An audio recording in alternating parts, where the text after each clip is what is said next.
cicatriz, de una herida de un paciente que ya tiene una cicatriz. Ok, bueno, está bien, eso es eventración, pero esa palabra eventración solo se aplica para pared abdominal, no se aplica para el diafragma.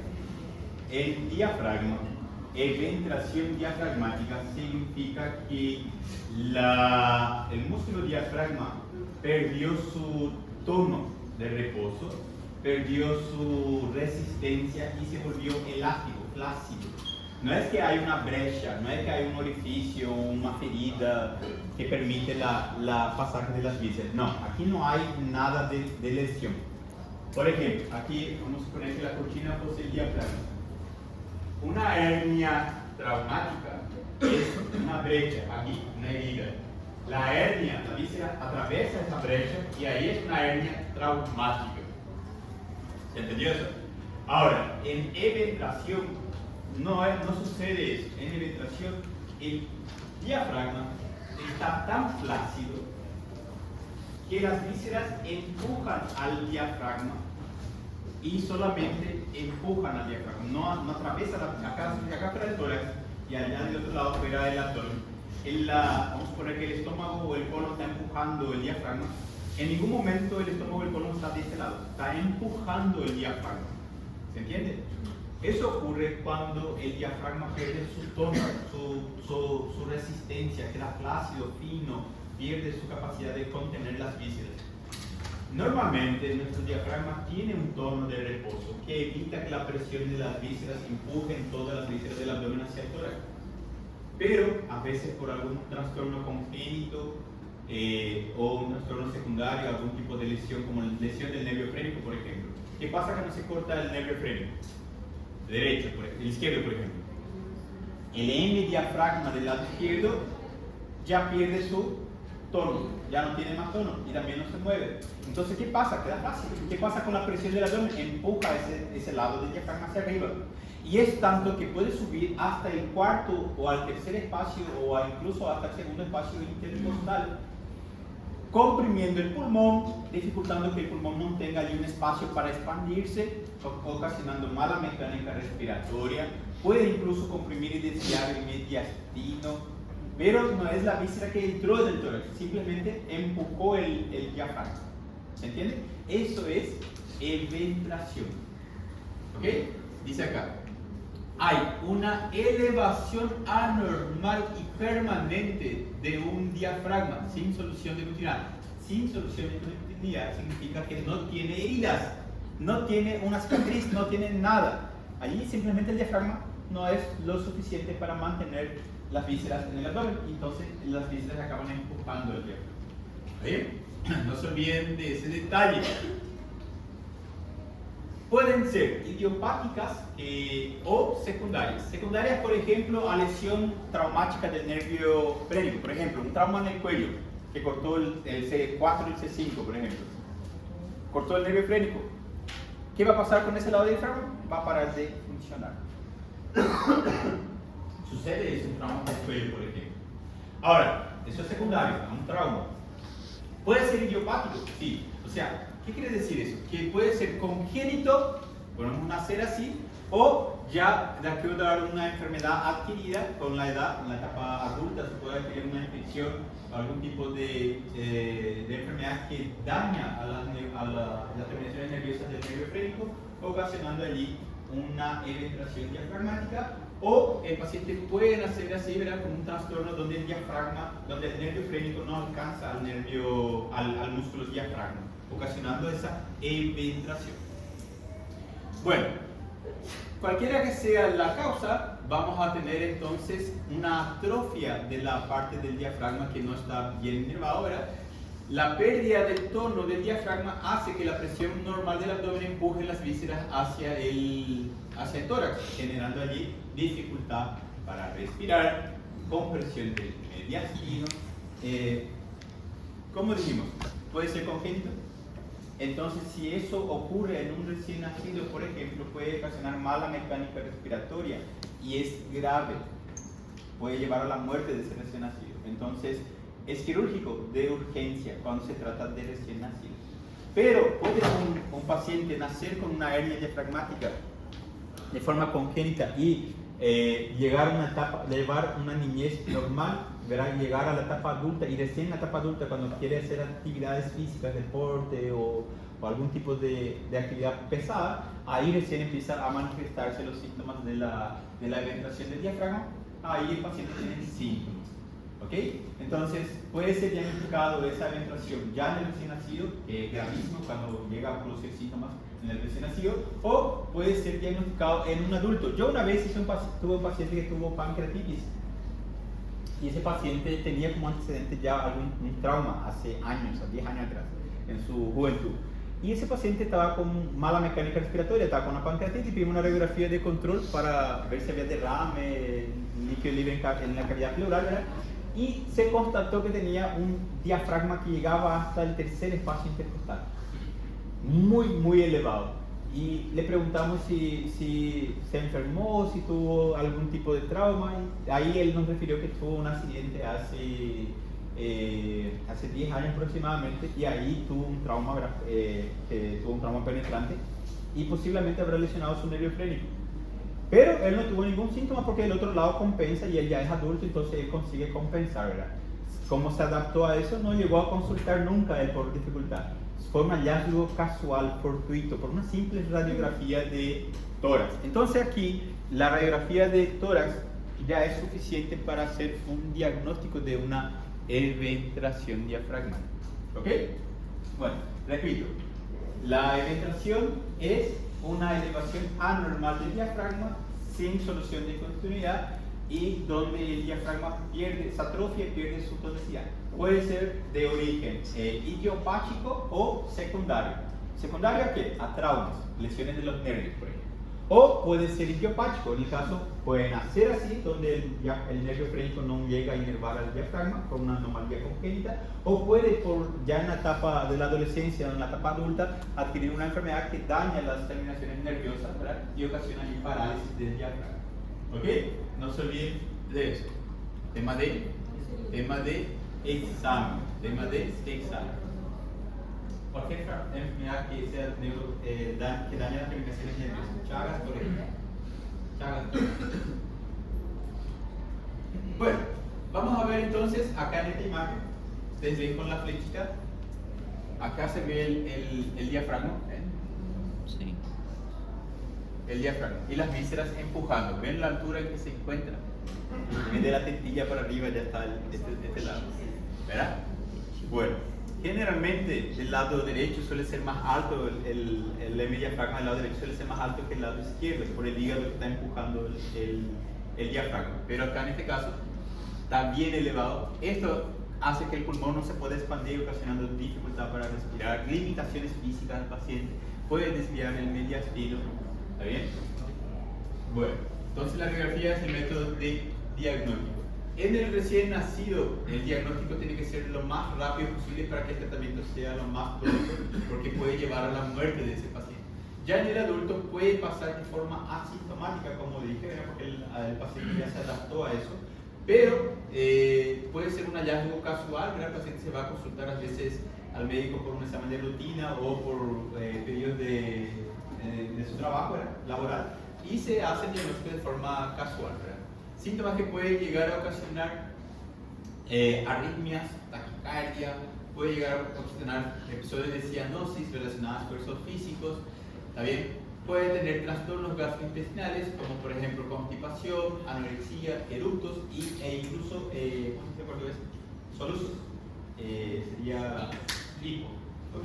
No se olviden de eso. Bueno, la radiografía es el método de diagnóstico que va a confirmar. Después pueden pedir una tomografía si es que quieren corroborar, pero la radiografía por sí solo ya es suficiente para hacer el diagnóstico. La radiografía. Ahora, ¿cuál sería el tratamiento? Bueno, en el niño requiere tratamiento quirúrgico urgente, cirugía por una toracostomía o toracoscopía o laparoscopía. Se puede operar por laparoscopía o toracoscopía. Ahora, en el caso del adulto se requiere manejo, en este caso conservador, medicamentoso, simplemente observación. Ahora, si vemos que el paciente tiene síntomas muy intensos que limiten su actividad física o su trabajo y no puede llevar una vida normal, ahí sí se indica la cirugía. ¿En qué consiste la cirugía? ¿Qué vamos a hacer? ¿Qué hacemos? ¿Qué podemos hacer? Colocar uma rápida aqui para segurar o aparelho. Y vaya, lo está sonando acá.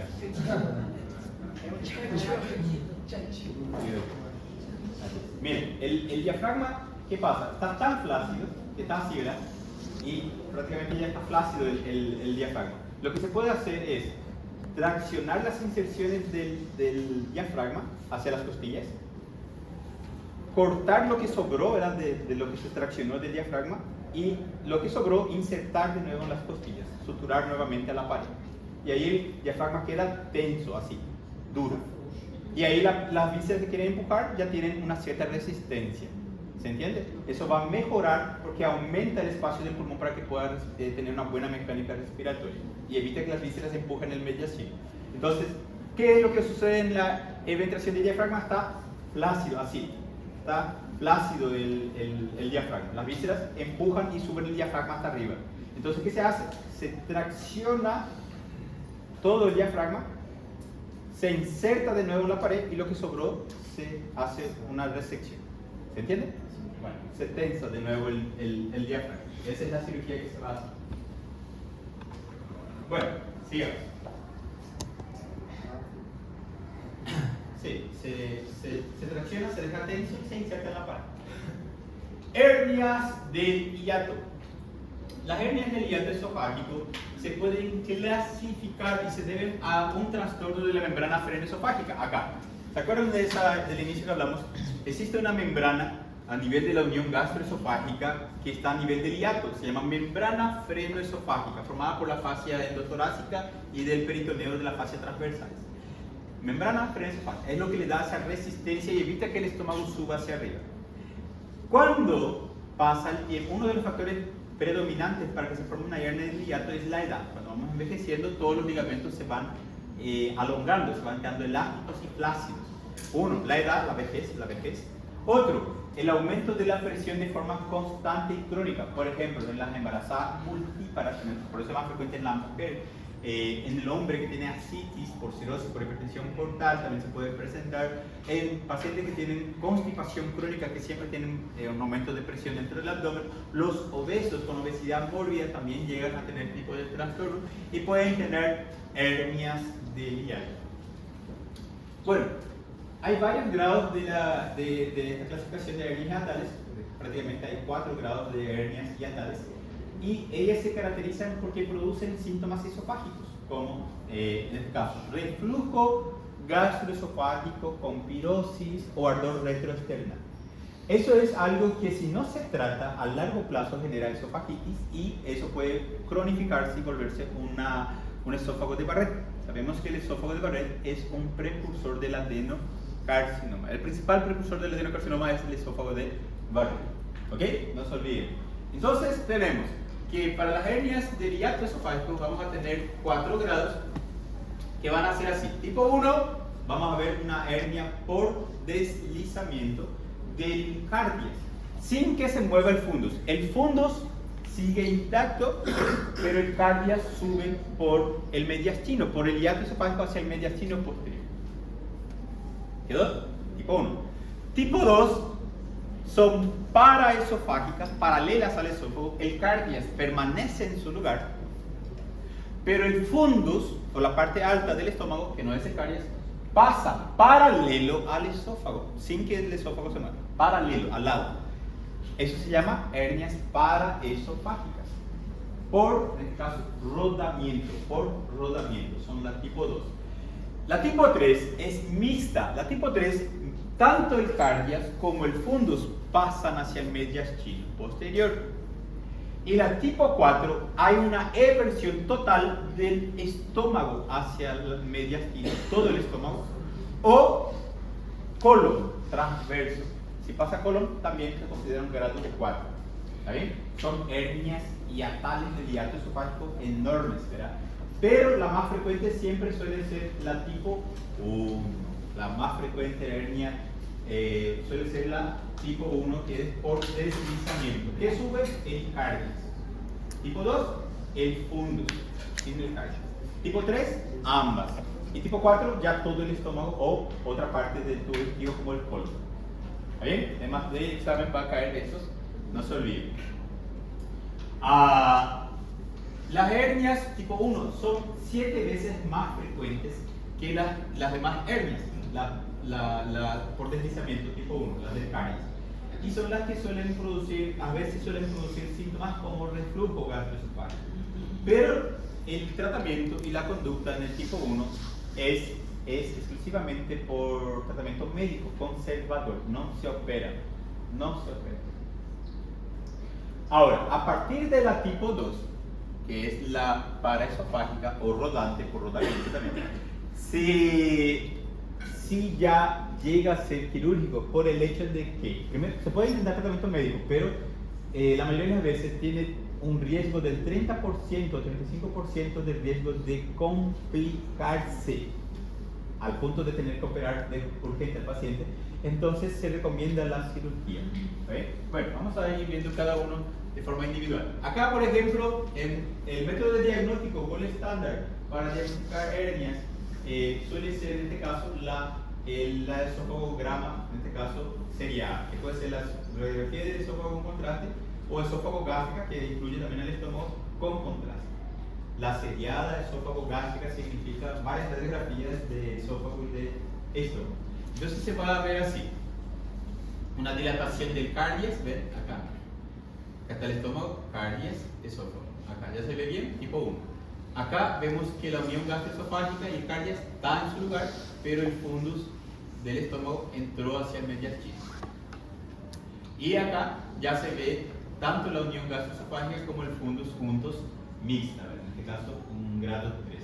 Y si viéramos todo el estómago hacia el mediastinum, un tipo 4, ¿verdad? No está de más decirle a ustedes que el tipo 4 y el tipo 3 son quirúrgicos también, ¿verdad? A partir del tipo 2 ya se puede indicar cirugía.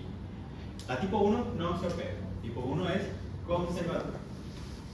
Bueno, la tipo 1, deslizantes o donde lo que desliza es el cardias, representan el 85% de todas las hernias hiatales, son 7 veces más frecuentes y generalmente aparecen en etapas de la vejez, o sea, entre los 50, 48 y pero entre los 50 para arriba suele ser la etapa en que se presentan las hernias deslizantes. Y se deben a una disminución de la resistencia de la membrana freno-esofágica, como recién estábamos comentando.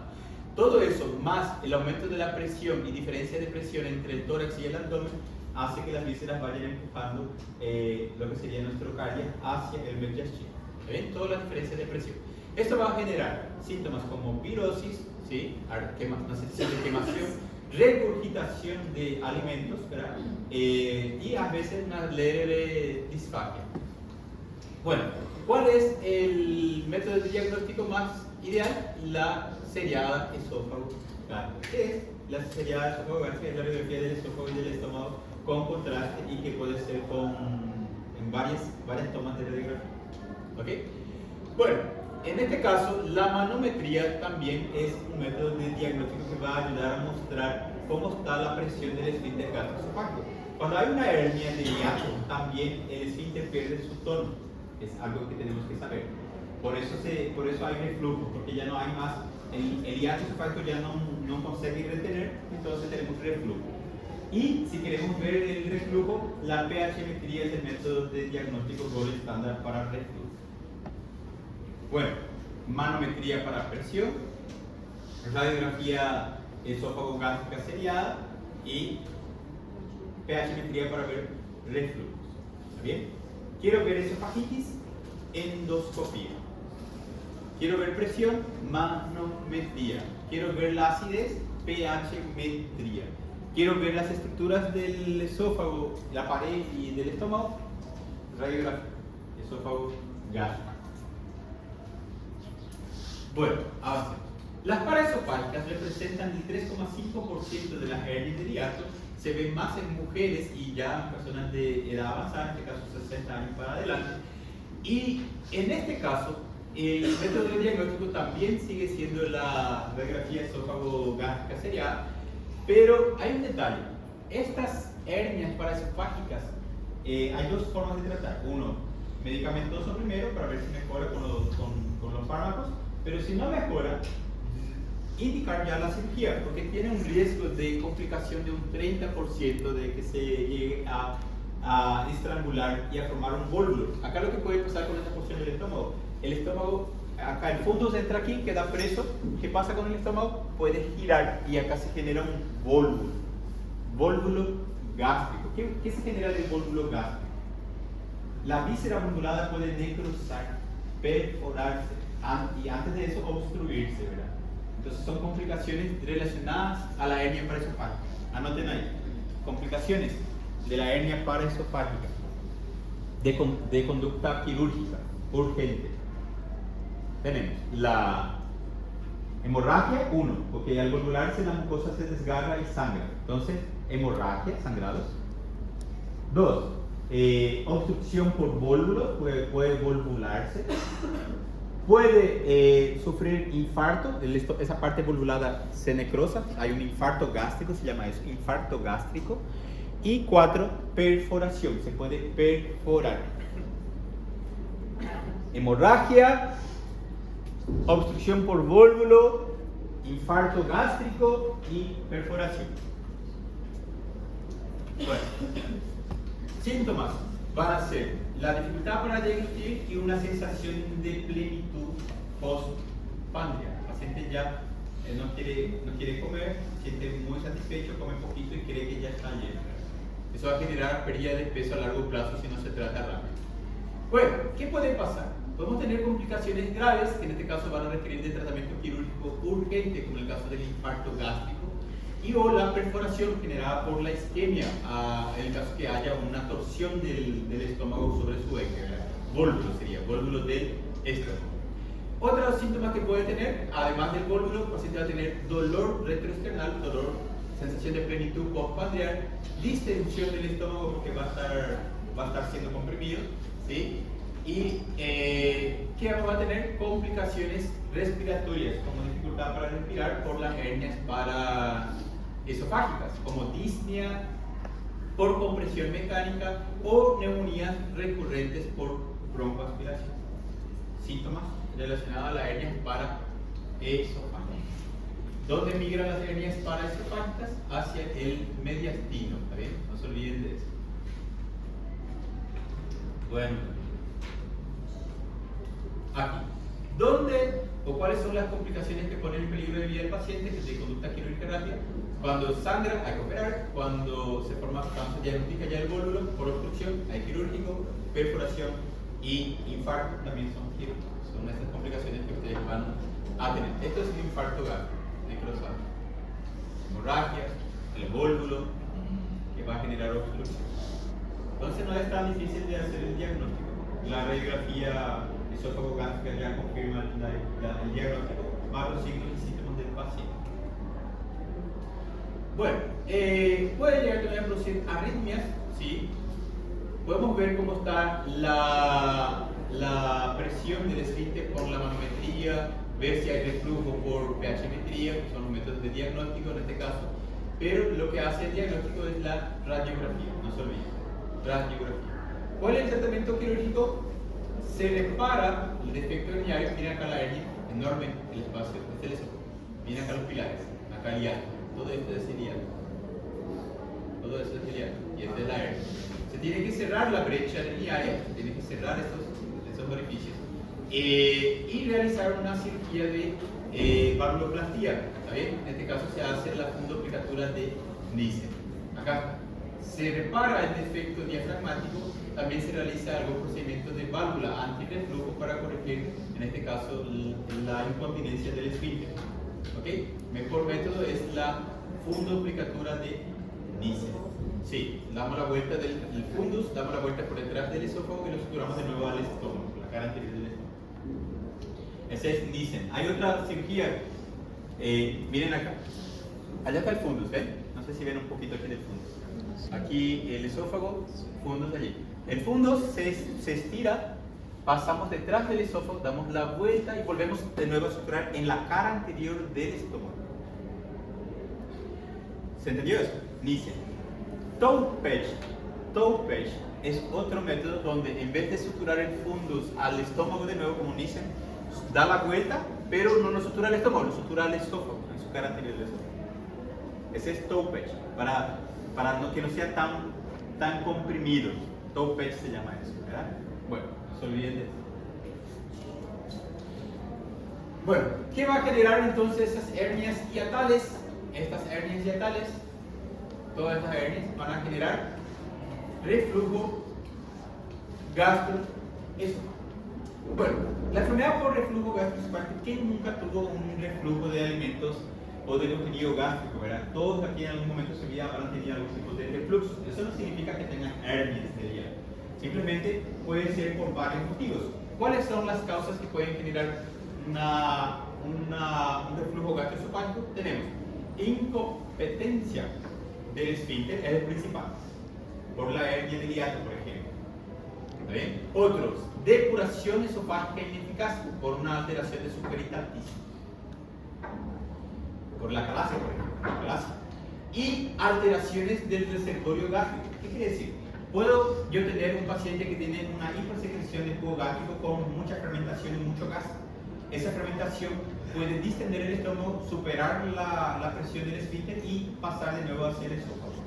O puedo tener un mal vaciamiento, por ejemplo, el píloro. Puedo tener una úlcera en el píloro y el píloro estenosarse, y al punto de ser tan estenosado que el estómago no consigue empujar hacia el píloro, entonces sube de nuevo hacia el esófago. También, mal vaciamiento gástrico, hipersecreción ácida y dilatación gástrica son las causas de la alteración del reservorio gástrico que pueden hacer un reflujo gastroesofágico.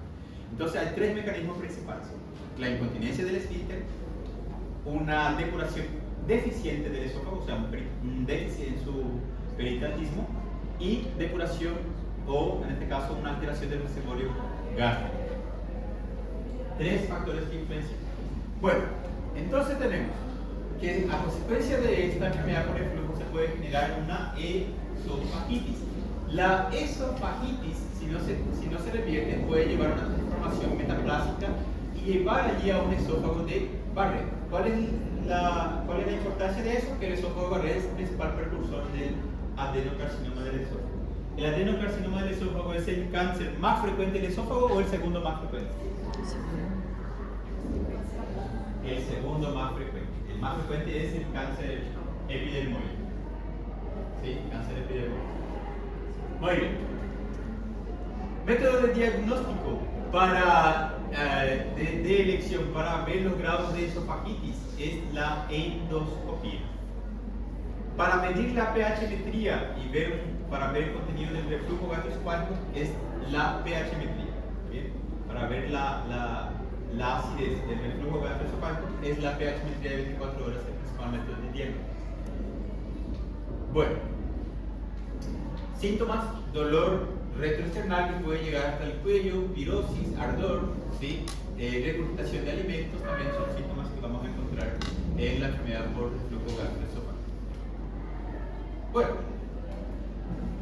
endoscopía es el método de diagnóstico de elección para esofagitis, porque también toma muestras para biopsia, para hacer diagnóstico y ver si hay células neoplásicas o cancerígenas. pH-metría es el mejor método para ver la presencia de reflujo, para medir la acidez a nivel del esófago. Y la radiografía es buenísima para ver todas las paredes, ver si no hay divertículos, ver cómo está el esófago, si está dilatado, ver si hay relajación del esfínter o no. Y la manometría para ver si hay, ver el tono de reposo de los esfínteres. ¿Okay? La manometría. Bueno, tratamiento. La enfermedad por reflujo gastroesofágico sin esofagitis, solamente por reflujo, pero que no tenga diagnosticada esofagitis. ¿Cómo yo voy a saber eso? Haciendo la endoscopía. Hace la endoscopía, no veo signos de esofagitis. Bueno, le decimos al paciente: bueno, vos tenés una hernia del hiato y tenés como consecuencia de esa hernia un reflujo, por eso tenés esos alimentos refluidos. Ok, tenemos que mudar la dieta del paciente, tratar de orientar a evitar acostarse después de comer a la noche, por ejemplo. Lo que hacen algunas personas es comer y después media hora después ya se va y se acuesta y quiere dormir. No, comer una hora mínimo antes o 2 horas mínimo, y tratar de evitar alimentos que sean muy ácidos de noche, porque eso puede lastimar nuestro esófago. No comer en abundantes proporciones de noche o en reposo, porque eso genera distensión y más reflujo gastroesofágico. Bueno, ver medidas que puedan mejorar el estilo de vida de ese paciente, dando las 10. Luego tenemos el tratamiento farmacológico. La primera opción que vamos a utilizar son bloqueadores de hidrogeniones, en este caso bloqueadores H2, como la ranitidina, la famotidina, la cimetidina. Son las primeras drogas de elección. Ahora, en pacientes que tengan síntomas de esofagitis y sean más intensos, ahí ya se cambia los bloqueadores de hidrogeniones por bloqueadores de la bomba de prótonos. Entre ellos está el omeprazol, el esomeprazol y el lansoprazol. Son los que más se suelen utilizar. ¿Está bien? Bueno, acá está. El objetivo para pacientes que sí tengan esofagitis por el reflujo, el objetivo del tratamiento sería eliminar los síntomas, curar la inflamación de la esofagitis y prevenir sus complicaciones, que sería la conversión a un esófago de Bardet o a un adenocarcinoma. Bueno, en este caso vamos a utilizar bloqueadores, en este caso de la bomba de prótones, en este caso el omeprazol. Ahora, si no mejora, podemos aumentar la dosis. Por ejemplo, la dosis ideal es un comprimido de 20 miligramos antes del desayuno y antes de la cena. 2 veces. ¿Se puede intensificar, tomar 3 veces al día? Se puede. O aumentar la dosis, en vez de 20 miligramos, de 40 miligramos. Ahora, en caso que falle el tratamiento, ahí recién tenemos la cirugía. ¿Y cuál es la cirugía de elección? Es la fundoplicatura de Nissen, que sería este procedimiento. Creo que ya le mostré en la clase pasada, pero vamos a... O mejor todavía, voy a mostrar un video diferente.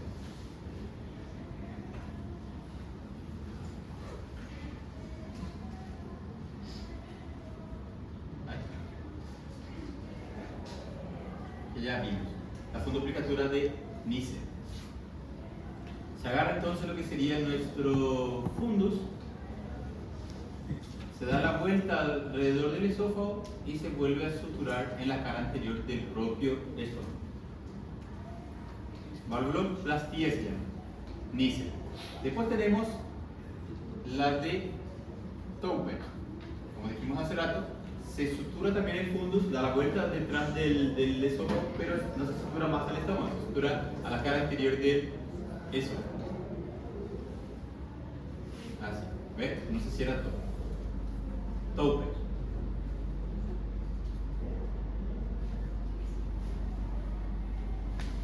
La de Dor no se sutura más al esófago, se sutura el fundus a los pilares del diafragma. ¿Está bien?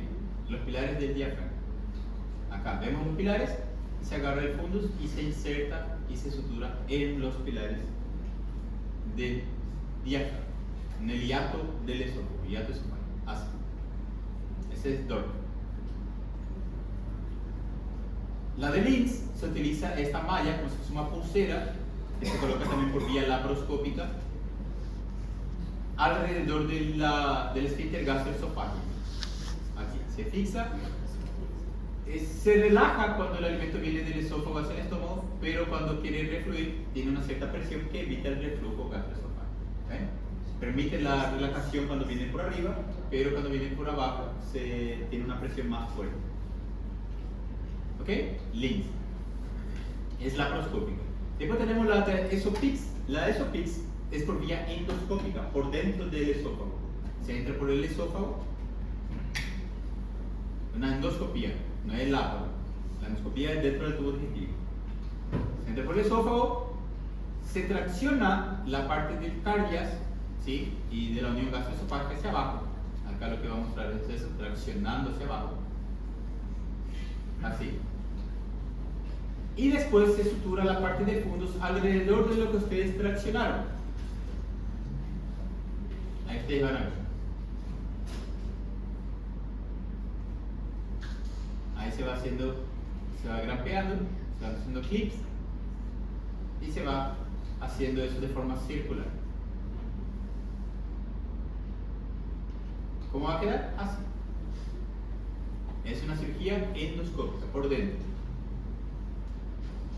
Eso PINS, se llama eso.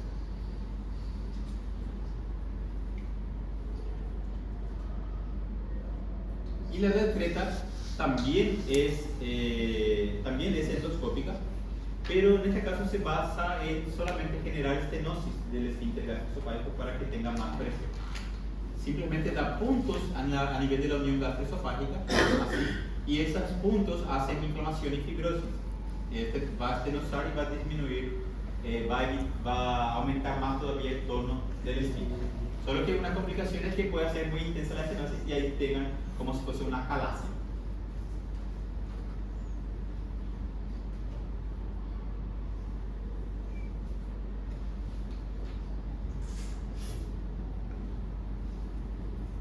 Y ahí está el estreta. El esopix y el estreta son endoscópicos. Bueno, por lo menos aprendan el Nissen, la de Toupet. Y DOR también, DOR, que son cirugías que se puede hacer por laparotomía o por laparoscopía. Los demás son endoscópicos, ¿verdad? Ustedes van a ver, pero no se utiliza tanto hoy en día. Se utiliza más la laparoscopía. Bueno, y con eso terminamos todo lo relacionado a hernias diafragmáticas, esófago, después hablamos balance, a ver, hasta aquí esto tenía era. No, para la parcial. Sí, todo eso. Tengo acá, vamos a citar ya los temas.